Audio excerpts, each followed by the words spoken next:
బసవని బతకనివ్వకూడదనుకుంటున్నాను. నా ధర్మస్థలికొచ్చి నా ముందు నిలబడి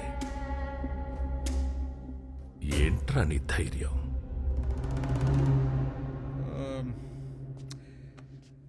20 ఏళ్ళు అంతకన్నా పై మాట. రోజు దట్టమైన అడవుల్లో చుట్టూ క్రూర మృగాలు, నా కోసం వేటాడే వందలాది మంది పోలీసులు. ఏ ఒక్కటి నన్ను తాకలేదంటే నా దగ్గర ధైర్యం తప్ప ఇంకేముంటుంది చెప్పు?